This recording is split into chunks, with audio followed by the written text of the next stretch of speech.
Hello world and welcome to Julien's Tech Bites, a podcast where we will learn about a software-related topic, one byte at a time. And to do that, we'll get the help of two experts who will help us discover the basics together.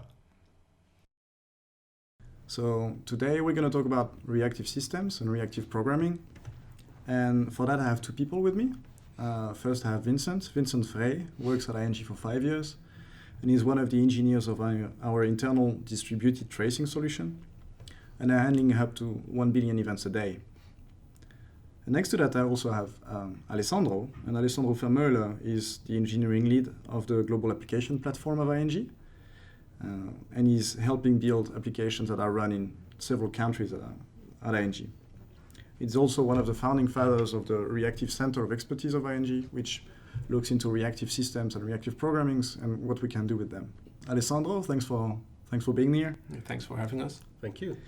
All right. Well, let's get directly into the subject. Can you tell me what's reactive programming and reactive systems, and what's the difference actually? Yeah, sure. So, reactive programming and reactive systems are usually mixed up. So people talk about reactive, and when they mean reactive programming, sometimes they mean reactive systems, but actually most of the time they mean reactive programming. So let's clear this up a bit. Mm-hmm. Reactive systems are systems that are responsive, which means that they, let's start at the beginning. Reactive systems are a specific set of systems that adhere to 4 principles. The first principle and the most important principle is that they should be responsive, because every system, every application every service that we offer to a customer needs to be responsive, and that means providing answers on time to provide a nice user experience. Mm-hmm. The Reactive Manifesto, where the term reactive systems comes from, says then that you can only have a responsive system, or that it's easiest to make a responsive system that is in addition also tolerant to failures of hardware and network, and elastic, that means tolerable to changes in loads, both up and down, if you make it message driven.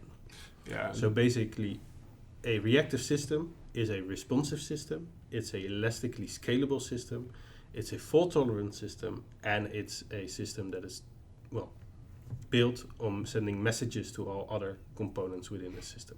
Yeah, and the last thing is that it's an asynchronous system, so that's the driving part for the messaging. Exactly. So the message-driven part is meant to say fully asynchronous messages. Non-blocking. Yeah. Non-blocking. Mm-hmm. You just mentioned the Reactive Manifesto. Yes. Can you talk a little bit about that? Yeah. So the Reactive Manifesto was released first time in 2014 somewhere. Yeah, I think so. Primarily by the engineers of akka, or the founders of akka, from Leibniz. Yeah. And in principle, it doesn't explain anything new. It's just summarizing what we already know in the industry is a good practice. Yeah. And like with most manifestos, it's just putting them in one place and giving people something recognizable and identifiable to look at. Something to depend on. Yeah. This is the way that we, when we want to be reactive, these are the 4 pillars. This is the manuscript that we have to follow to actually create something that could adhere to. So it's a description, as I understand, it's more of a description of the solution more than the solution itself. Yes, definitely. You can see it as more of like in programming as an interface. So you still have to implement these rules if you want to build a reactive system, but it's the groundworks to create something of like a reactive system. All right. And you just mentioned, so you described reactive systems, and do I understand correctly that reactive programming is then simply, I would say, the usage of programming to build reactive systems? It's not. No, not really. Reactive programming is actually something. Yeah, as we said, it's a little bit different from just the reactive system part. It's a way to create, handle events. You know functional programming, right? Do I know? I know a little bit about functional programming. Yes. Yeah, so and so you know that the difference between imperative programming and functional programming is just a paradigm shift. So that's a different way to look at problems. And reactive programming is also a different way to handle events flowing through your application. So the reactive part is you're reacting. So that's what the reactive to events in your functions instead of handling them at the site of where they are called, right? Yeah. So the most important distinction. Declarative. That's the thing. That's the biggest difference. So most, at least, all the languages and frameworks that I know of for that call themselves reactive programming language or framework, they are declarative. Yeah. That means that you describe what you want to happen and not imperatively say, okay, push this message now to there and then have it falling. Yeah. So the most important distinction between reactive systems and reactive programming is that reactive systems talks about systems. It talks about components, runtime components, talking to each other, using messages. And reactive programming does so, but then internal in an application. Yeah. So you use reactive programming to build a component. But you don't necessarily need to use reactive programming to create reactive systems. You can have a normal application which can be built using reactive programming frameworks. Yeah. And you can have a reactive system which is just using a lot of Python code with some event buses, which also then can be a reactive system. All right. Yeah. Okay, I think I get it. So I understand a little more about the why and about the what. And I mean, we talked about elasticity and scalability now. The one thing that jumps to my head now is a bit the trend with Docker and Kubernetes and how the industry is going that way. I'm guessing those two are linked. Yeah, well, they are linked, yes, but they don't really have to be. When you're building a reactive system, it's nice and easy to use tools like Docker or Kubernetes to let the orchestrator handle your elasticity and also some resilience, but it's not really something of a hard requirement. It's just something that you see being leveraged a lot because it's making your life easier. So the promise of Docker when it came out was deploy your application and make the whole plumbing of it easier, and that's also what it does for reactive systems, but it's not in such a sense a requirement to build a reactive system. So you could actually just have the hardware and build a fully reactive system without any containerization in place. Okay. Yeah, but the fact that you have a reactive system means that you have components that can scale individually, based on the load that is put on the system. If you do this in Kubernetes with containers, then you get two benefits. Is you can let Kubernetes do the auto-scaling, which you don't have if you have just VMs. And the other benefit is that because typically, at least, applications that are developed using reactive programming or that are used in the reactive systems are more efficient, which means a smaller memory footprint and smaller CPU footprint. Also, if you have scaling, that means that you can say that you want to have containers of a smaller footprint and then scale them up and down to the load that you have. Whereas, and then you can have the Kubernetes take care of that. Mm-hmm. So you only have the instances running that you need. And you only get that if you have a real reactive system. All right. Okay. Clarifies things a little bit. If I hear about what you're talking about, I'm wondering if the move towards reactive, I've been programming for about 10 years, and reactive I've always heard about it, but I feel like it's really picking up lately. And I'm wondering if it is a technology push, or is that a change in the requirements that we had 10 years ago? Is the way we consume websites and the way applications are being used different than 10 years ago? And is it why we're seeing reactive programming come up now? It's not really that it's the world actually changed, but a lot of the libraries and tooling around reactive programming and also the tooling supporting reactive systems have become just a little easier to use. As we said, Docker and containerization isn't actually necessary to do something like this, but when you're building out reactive systems without tooling that can actually manage your scalability and also the resilience part, is just harder. And that's, I think, is the main difference with if you look at 2019 and 2020 and like 5 or 10 years ago, that the tooling and the support from all these open source projects and other types of projects that came about between the 10 years ago and now just all in some way support this reactive systems and the reactive movement, and it just falls into place harmoniously, right? Yeah. So compared to 10 or 20 years ago, there have been two big changes, I think. So indeed, as Vincent says, the library ecosystem has become better. The languages and frameworks used for reactive programming are becoming just more widely known. But also because hardware has improved, right? We don't need to write assembly anymore. So at some point we switched to C, and at some point we switched to Java and functional programming as more declarative languages, because that was just easy on the developer. And similarly, we're switching now to reactive programming because it allows for the developer more easily to develop high performance applications. So that was a combined, let's say, effort, or not maybe effort by the hardware, but because the hardware got faster, we didn't need to spend so much time on optimizing all the code in the nitty-gritty assembly, so we could optimize more for developer productivity.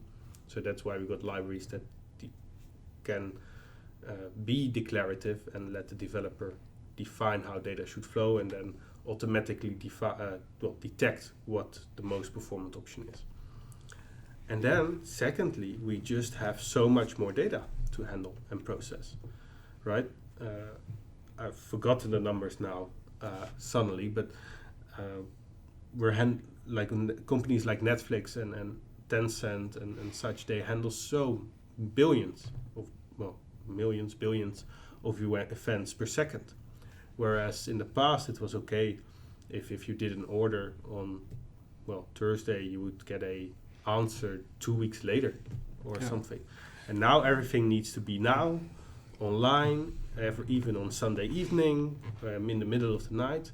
So we cannot have batches anymore. Everything is expected to be real time. That means that you just need to process things now, which also means that all the streams are there to handle. All the data needs to be processed now.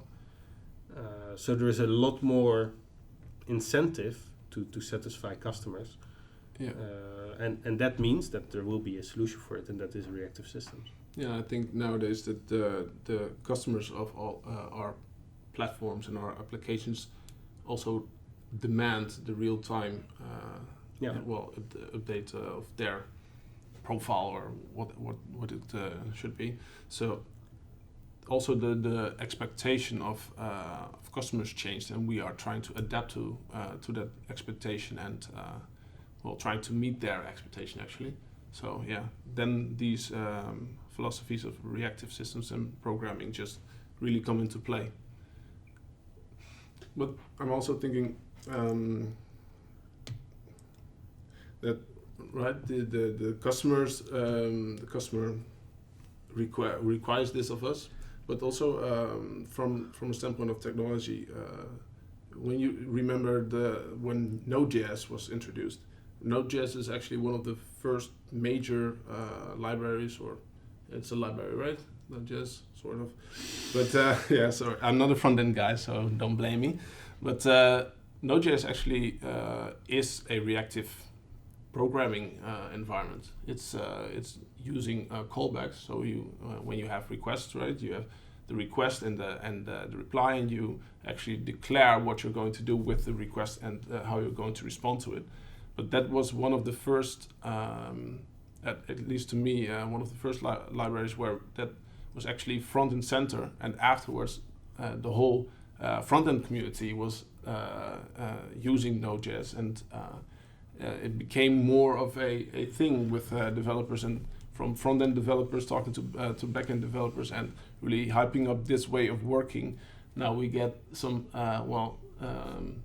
some more traction, I think, to the way actually that reactive programming works.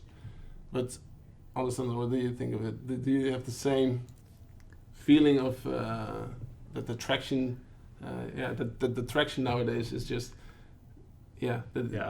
caught up? Yeah, I would never have attributed it to Node.js and front-end developers, though. But maybe you're right. But do you know any use of a library before Node.js that really had this paradigm front and center? Asynchronous. Like event loops. So basically this sounds like event loops, which have been around for ages in C. And for example, when Nginx became very popular in 2002, I think, maybe a bit later, it was so fast because it was using event loops instead of a thread per request model. So I think it's a combination of things becoming more known, and then maybe indeed it helped that Node.js popularized it. And just the fact that sometimes in IT it takes 30 years for a new thing to come. Like it took, or an old way to go. Yeah, for an old concept to become popular, right? Yeah. I have the same with I come from a machine learning background where when I was at school, neural networks were way too expensive, and the way to go was feature recognition. And now neural networks are the thing, like hardware and business requirements combined. They bring the next step. All right, thanks a lot. I'm going to come back just a little bit. We talked a lot about the advantages, like the pros of reactive programming and reactive systems.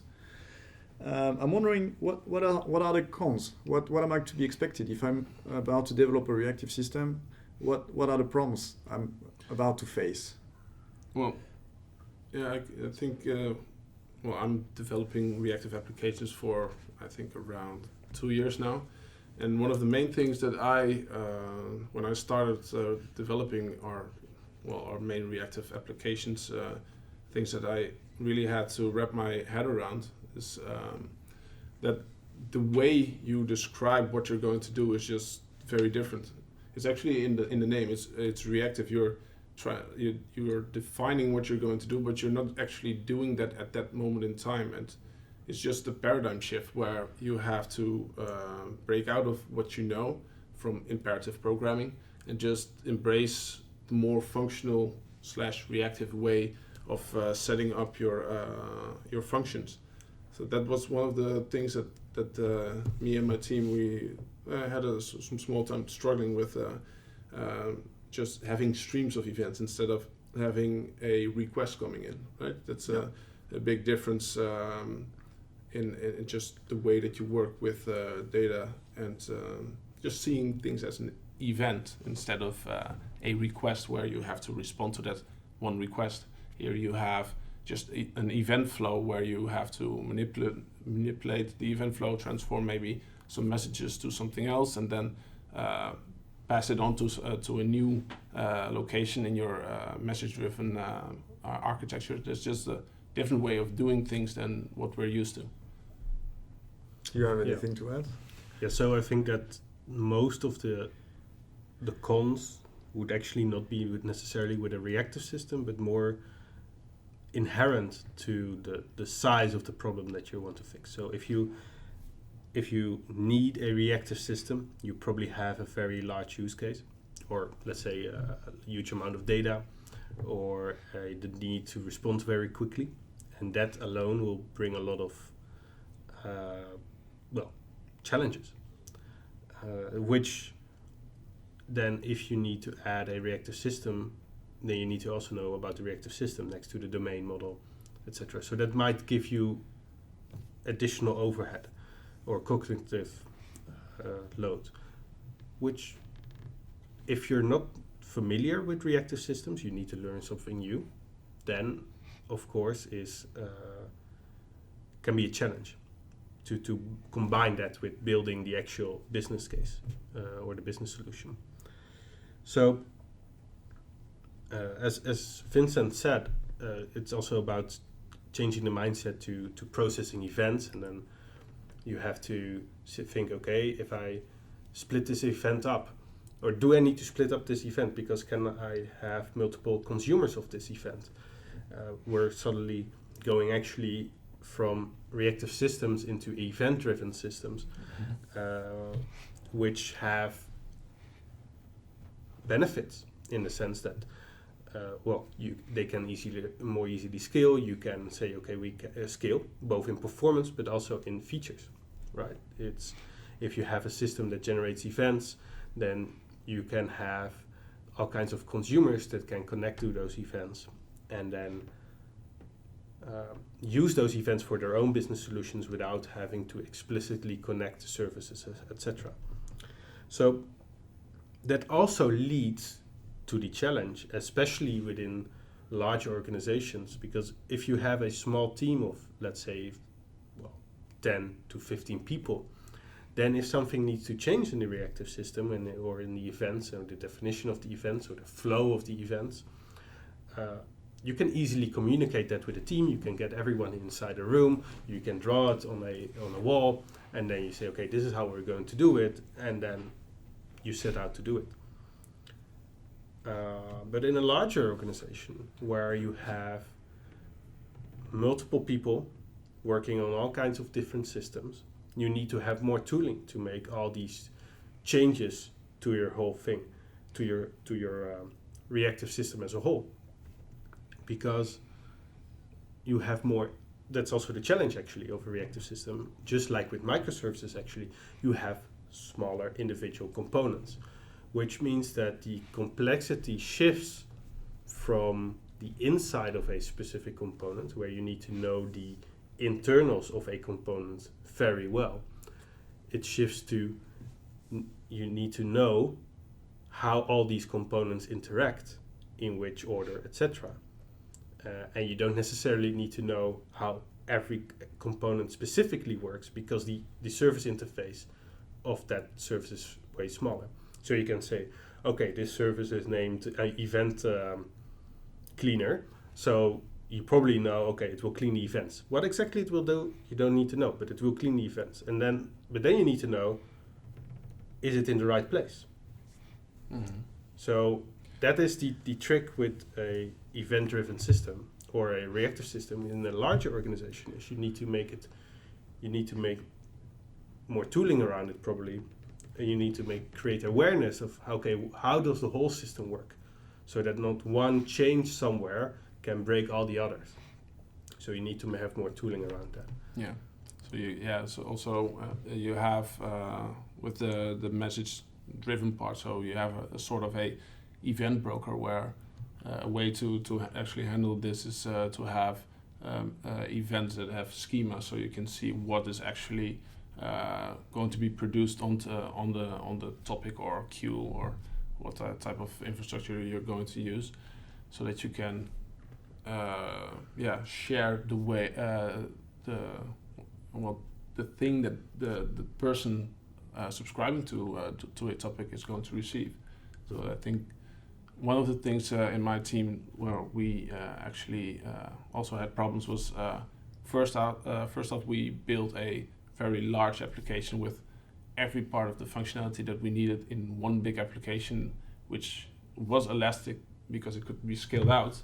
But we actually saw over time that the application was actually 5 applications. So it's sort of the same thing that you have in microservices, building out, having a monolith and then cutting it up into smaller applications. The same thing applies here, where you have the message bus or the message broker in between everything, and having events that you pick up, maybe clean it up, like you said, with an event cleaner, then having another part of your functionality subscribing to the topic where that event actually lands, and doing a small little transformation on that event, and then passing it along. It's something that we had to learn working with these systems, because all these small applications could scale out separately, whereas when it was one big application, you could only scale that entire thing as a whole. So we actually became a lot more flexible and elastic with creating these smaller applications, using the event bus as our way to distribute messages. Yeah, and I think what we just noticed in the last 5 minutes or so, it's very easy to start talking about event-driven when we started out with reactive, which only speaks about message-driven, and these messages can contain events, but actually that could be also normal HTTP traffic and response. So there is still a lot of not necessarily to call it cargo culting, but there is a lot of habit to conflate the two together, and actually for good reason, because it's event-driven systems, and especially if you combine them with something like event sourcing that we'll discuss in a bit. Basically any system or feature where you need to transfer a lot of data between many places at the same time. So think about anything. Actually, telephone network is an excellent example where the first telephone networks were based on Erlang. And they were all sending packages to each other, and in a very fault-tolerant and resilient and scalable way.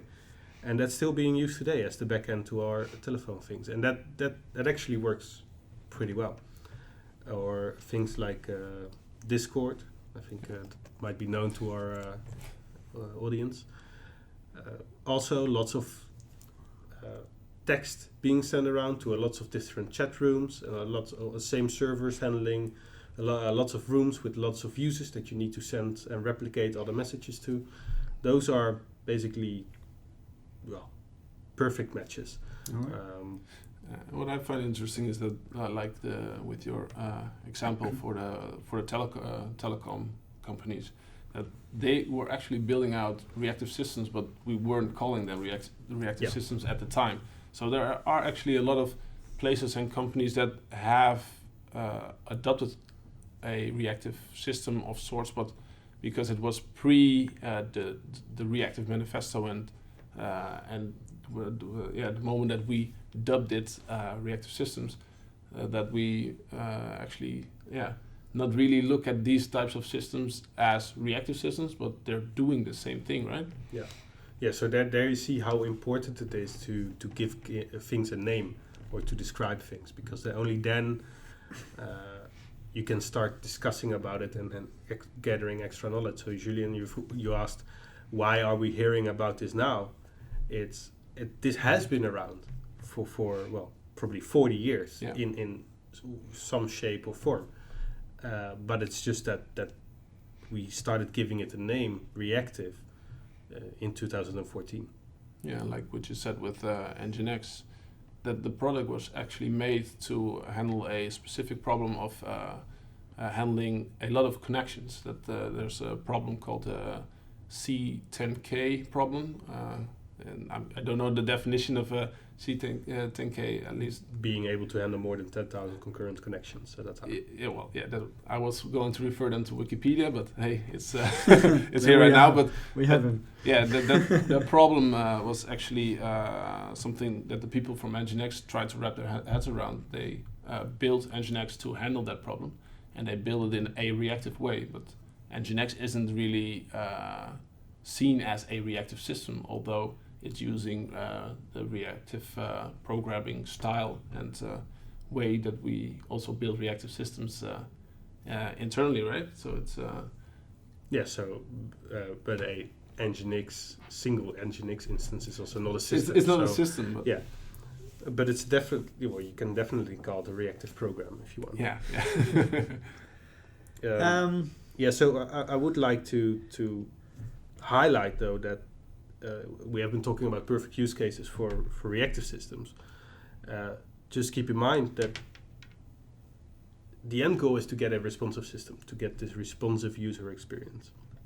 And you don't always need a fancy reactive system to get that. If we take a look at Netflix, for example, where they say, okay, if the recommendation service is not available, instead of trying to wait for it or doing something other fancy, we just immediately give back a editor's pick of recommendations without ever telling the user anyway. So you can also do some very smart things, or smart, well, maybe we call them pragmatic these days, to also get the responsiveness up. And that's also has been around for ages. It's called graceful degradation. So there is always some more to the story. Reminds me of this, I think it's a good 8 years ago that I was reading the blog about Stack Overflow and how it was built. It was at the very beginning, where they were talking a lot about the user interaction. And one of the things was that whenever you press the button, they would activate the effect anyways. So you would upvote, even though there was absolutely no confirmation from the system in the backend that the upvote was actually effective. But they were mentioning the fact that actually what the user cares about is feeling like he has upvoted. You shouldn't be an interface. The user doesn't want to see the interface of your system. It wants to just do what it's trying to do. Mm-hmm. That's it. All right. Thanks a lot. We talked a lot about reactive systems. I'd like to go a little lower level. Like, let's say I want to go home tonight and try some stuff out, try some Java. Let's talk a bit more about the tooling and the reactive programming side of things. Are there specific frameworks? Can I use anything and start doing some reactive programming?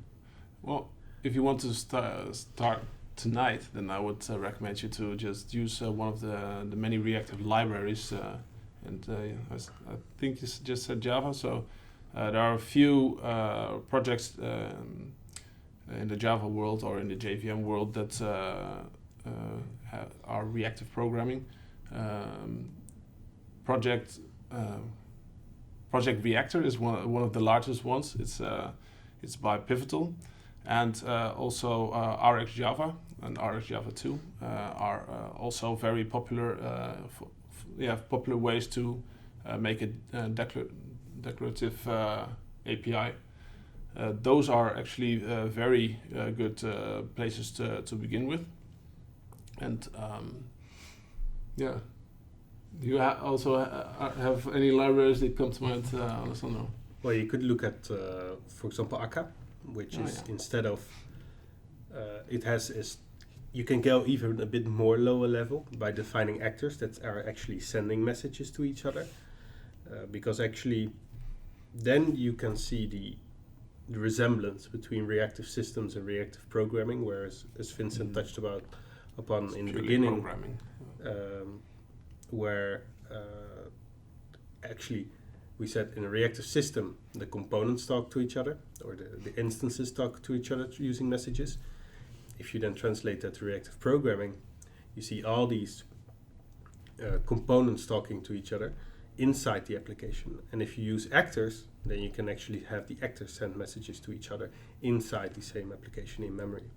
And then if you take a look at Akka Streams, for example, which provides a reactive streams interface over Akka actors. Reactive streams is a term that has been introduced to unify a bit the interfaces between RxJava, Akka Streams, and another one which I forgot. Yeah, that's Reactor, right? Reactor, yeah. And then you can see, what I think is nice is you can see, well, you can use Akka and you can send messages to each other, but then that's a bit hard to manage in a big system. So you want to have a nicer interface, and there you get to the reactive streams, and you can use akka streams. So I would definitely take a look at that, or even say, okay, maybe take a look at Kafka. Set up a Kafka cluster in your Docker on your machine, or maybe set one up for free in the cloud, and maybe play around with some lambdas, because if you have a gateway, for example, where you can send a request to from Amazon Far something, you can let it generate an event which you pick up in a lambda, which can be any Python script or whatever script, which then generates another event, which you can then pick up in another system. And then you're also already creating a reactive system. So there are multiple ways to approach this. Yeah, and with Kafka also, Kafka Streams is a nice way to have a better user experience to actually build out these systems using Kafka. Yeah, indeed. Yeah. So I heard all those names already. One of the things I hear a lot that I didn't hear you mention yet is I'm an API developer. I develop the backend and then the front end. And one of the things that I've heard a lot about lately is things like Ktor, Vertex, Spring Reactive, Spring Boot Reactive, if I'm correct. How do those compare to Akka? Are we talking about the same thing? Are we at another layer? Well, they're actually, it's not really the same thing because Akka is more of is closer to the reactive system side, whereas if you talk about Webflux in Spring, it's actually more closer to the reactive programming side. So there you are defining your endpoints as an API in a reactive way, whereas with actors in Akka, you can actually set up a full-blown reactive system with the messaging backend and everything in place to actually create a robust reactive system. So for me, Akka is just a larger, it's the full package, right? So a lot of these other libraries and frameworks just tackle one part of the whole thing. Yeah. So you asked about Vertex and Spring Reactive. So Vertex is, maybe people won't like me for saying this, but it's like Akka, basically. It's an actor-based framework, it supports multiple languages, multiple targets. So that will be more or less the same as Akka.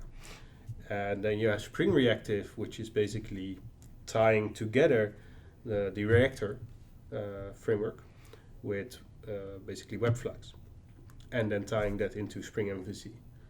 So you get one Spring ecosystem, and they call it Spring Reactive. But basically, it's a combination of existing libraries that you could use already off the shelf. Yeah, but when you think of the 4 pillars, when we go back to that, then with Spring, Spring Reactive or Webflux, you mostly are doing a part of the resilience and mostly actually the responsiveness. Whereas Vertex and Akka also give you the elasticity and the message-driven, message-driven way to program your applications. Thanks. I know what to go tonight. Yeah. All right, we're gonna start not closing down, but we're gonna reach the end of the podcast soon. I have a nice intro to reactive programming and reactive systems now. I'm gonna read a bit more on the internet. I'm guessing there's some keywords, buzzwords, jargon I'm gonna encounter pretty soon. Do you have 1 or 2 definitions or things that I will read about very soon that I need to know about if I want to learn more about reactive? Yeah, definitely. So if you want to build large-scale systems with reactive, or large-scale reactive systems, I should say, then you definitely want to learn about domain-driven design in order to make sure that however you set up your events and your domain, that you model them correctly. And that will also help you in doing CQRS or event sourcing, actually. well, I will not spoil your pleasure too much tonight. Read about event sourcing, because it will allow you to, will enable you to build large scale applications which have basically all the necessary data calculated upfront and available in all the nodes closest to the user. That's a promise to you. How exactly to do that, you can figure out yourself by reading. But that's basically what you can do with event sourcing, plus a lot more.